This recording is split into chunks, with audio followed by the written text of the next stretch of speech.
Hi, it's me again with Crow Dog Tips and Tricks. Pretty cool graphic. I mean, you can do this in black letters, white letters, or interactive fill tool, and I'm going to show you a little secret on that. Couple things that you have to do. You have to draw a perfect square with the holding down the control button, and you got to hit P. You've got to work from the center of the page. Control D and make a duplicate, and then bring that other box in. Get your 2-point line, and we're going to go from node to node. Make sure you're on the node. Now, this is where we're going to put our wordage. We're going to take the Smart Fill tool and fill that in and nudge it up. I am going to left click, right click. I can move my word, but I do not want to move anything else.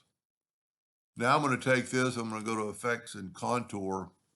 I'm going to contour one time to the inside at 0.1.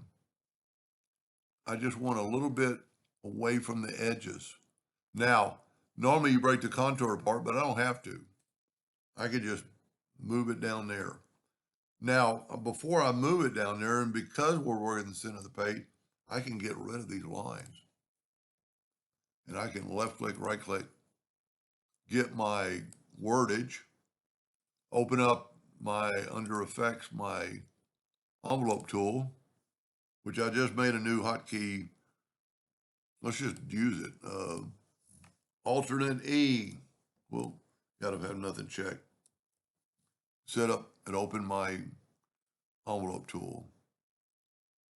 Place in, okay, watch what happens. It puts it in backwards.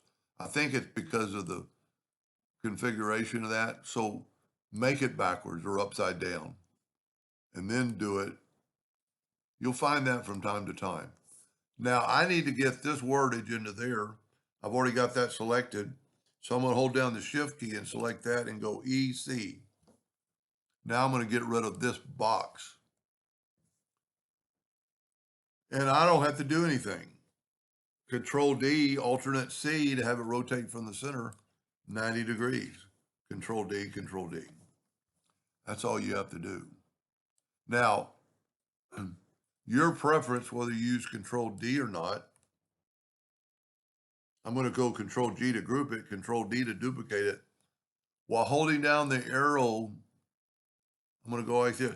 But if you Control D again, it gets progressively smaller. So what I do is get that and I hold down the shift key, get the two-sided arrow and I bring it out. And then I take my hand off the mouse and I hit the plus key. Because I'm going to move it, I might as well move it. Plus key, hold down the shift key. Plus key, hold down the shift key. Plus key, hold down the shift. I just found out, just thought of another way to do this. I hope it works. I might have to make a second video. And I'm going to go a few more because I wanted to go a little bit deeper than I went before. See, I don't even know if I'm touching because there's, no, they look good. And that looks like you're traveling through time. Now you can see the ones that are closer and further apart. Now, that's pretty cool within itself. But if you will go to Object and Group and Ungroup, select them all again and go to Object and Convert to a Curve, while you've got it selected, turn it in, combine it.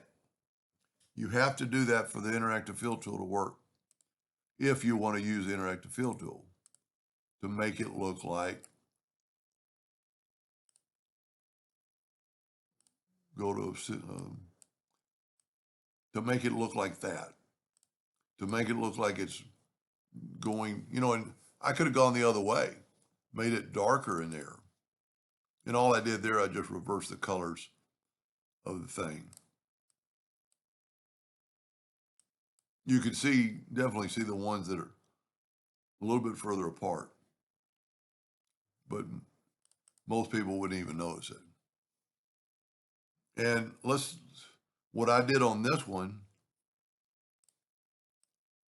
I took a black box.